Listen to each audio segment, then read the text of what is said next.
Alteraciones neurológicas en la infancia, presentado por Claudia Liliana Martínez, Daniela Alexandra Cetina, Lady Milena Alvarado, Jimena Torres Gutiérrez. Trastorno por déficit de atención e hiperactividad. El trastorno por déficit de atención e hiperactividad es el trastorno psiquiátrico más frecuente en la infancia. Tiene un origen neurobiológico y sus síntomas más habituales son, tal como lo indica su denominación, la inatención, la hiperactividad y la impulsividad. Es una afección crónica que frecuentemente se diagnostica en la infancia y en muchos casos persiste en la edad adulta. Causas. Este trastorno se produce principalmente por alteraciones en una región del cerebro llamada corteza prefrontal, donde se realizan funciones mentales tan importantes como la concentración, el control de impulsos y la memoria a corto plazo, también llamada memoria de trabajo. La mayor principal causa es la genética y existe un componente hereditario, pero existen multitud de causas ambientales que pueden producir disfunción en esta parte del cerebro y por lo tanto TDAH. En otras alteraciones neonatales como alcoholismo o adicción a otras drogas durante el embarazo, traumatismos tóxicos ambientales, meningitis, sufrimiento fetal durante el parto, es decir, cualquier elemento que pueda dañar el correcto desarrollo de la corteza prefrontal que puede acabar causando TDAH. Factores genéticos. Los factores temperamentales se asocian a aspectos que no son específicos del TDAH, como niveles menores de inhibición comportamental, control por medio de contención, búsqueda de novedades, entre otros factores citados en el DSM-5. En cuanto a la relación con factores ambientales, se afirma la existencia de correlaciones ambiguas y variadas, con bajo peso al nacer, aunque la mayoría de los niños con esta característica no desarrolla TDAH, consumo de tabaco durante la gestación, vínculos con la dieta, aspectos relacionados con la historia de vida, tales como maltrato infantil, negligencia o convivencia en hogares adoptivos, exposición a neurotóxicos, a afecciones o a consumo de alcohol. Características cognitivas. Los niños con TDAH tienen dificultades para la elaboración y comprensión de relatos, relacionadas con las características cognitivas propias del trastorno. Las alteraciones que experimentan en el control inhibitorio, en la memoria de trabajo y en suma en el funcionamiento ejecutivo son responsables de los problemas en el relato. Estos se pueden producir en varios estadios del procesamiento. Las dificultades atencionales pueden influir interfiriendo en la entrada de la información. Las dificultades en la memoria operativa los hace menos eficaces en el reparto y control de los recursos durante la realización de la tarea, lo cual se traduce en dificultades en la evocación de sucesos. Factores neuropsicológicos. Los niños con TDAH muestran un perfil neuropsicológico caracterizado por un déficit funcional severo en los mecanismos de programación y control, organización secuencial, motora, análisis y síntesis espacial y activación cerebral inespecífica. El TDAH se constituye, por tanto, en un síndrome neuropsicológico complejo en el que están implicados además las dificultades en el proceso de atención y otras funciones cognitivas aisladas, diversos procesos psicológicos y mecanismos cerebrales. Intervención. A través del uso de técnicas como catalogación de estilos de aprendizaje que permite reconocer la forma en que cada persona asimila la mejor información nueva, actividades físicas destinadas a promover una mejor intervención de energía física, a la vez de establecer rutinas y horarios, por tanto, como ejercicios, como de alimentación, actividades cognitivas consignadas a estimular las funciones ejecutivas del cerebro, actividades cognitivo-conductuales implantadas a generar estados cognitivos de activación hacia el aprendizaje, que incluyen prácticas que van desde la autoinstrucción hasta la musicoterapia. Este conjunto de procedimientos enunciados conforma una propuesta no únicamente enfocada hacia la niñez con TDAH. ¿Cómo se evalúa?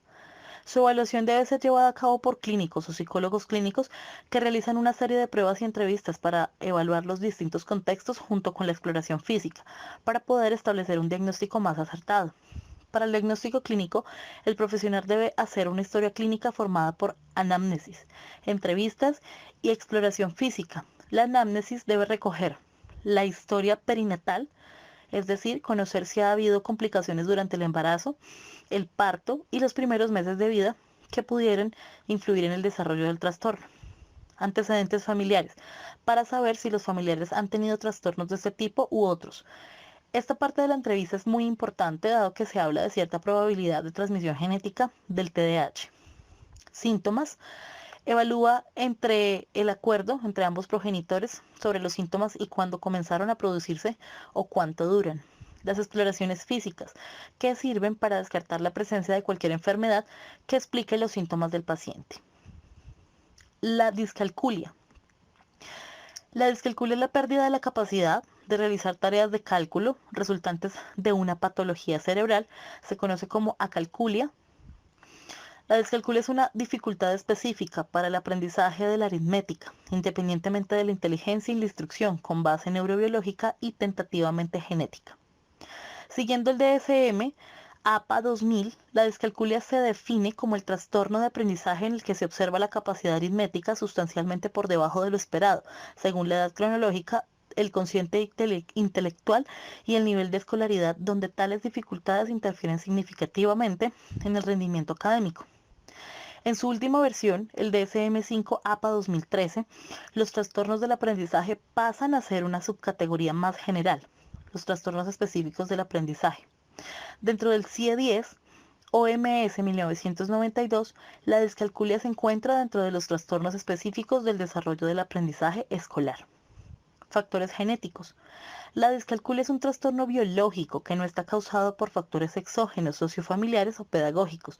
Aunque estos pueden agravar la expresión del problema, se considera que la etiología del trastorno incluye la interacción de factores genéticos, epigenéticos y ambientales que afectan la capacidad del cerebro de percibir y procesar la información numérica de una manera eficiente y precisa. Características cognitivas. En los escolares con discalculia, esta dificultad origina incorrectas separaciones y uniones en los números. Esta autora plantea además que la intención es la capacidad de enfocar, sostener nuestra conciencia hacia un sector de la realidad. Permite llegar a la concentración y la memoria. Es fundamental en los procesos cognitivos. Evaluación. El proceso de evaluación es una actividad compleja y debe estar dirigida por objetivos. Cuando evaluamos, podemos hacerlo con una finalidad puramente investigadora, con un fin clasificatorio, diagnóstico, o con un fin terapéutico de intervención. En función de nuestras intenciones, la naturaleza del proceso de evaluación deberá modificarse para incluir o excluir la evaluación de factores como el entorno escolar y familiar. Los 10 procesos y recursos utilizados previamente en el aprendizaje fallido de ciertas habilidades, los prerequisitos en estas tareas, etc. Además, cuando evaluamos, podemos hacerlo desde una o varias perspectivas. Intervención. La plasticidad cerebral más presente en niños y el mecanismo de funcionamiento de los genes, cuya expresión es modificable por la experiencia, son una esperanza de apoyo para promover y un aumento de las capacidades matemáticas de estos niños.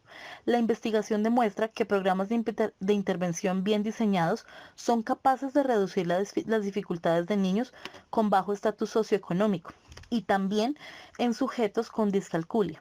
Sin embargo, no vale cualquier tipo de intervención. La intervención con el fin de aumentar las habilidades matemáticas de los escolares debe seguir un proceso estructurado y organizado que derive de nuestros conocimientos teóricos sobre el proceso de aprendizaje y sobre la cognición numérica y se complemente con la información obtenida en el proceso de evaluación.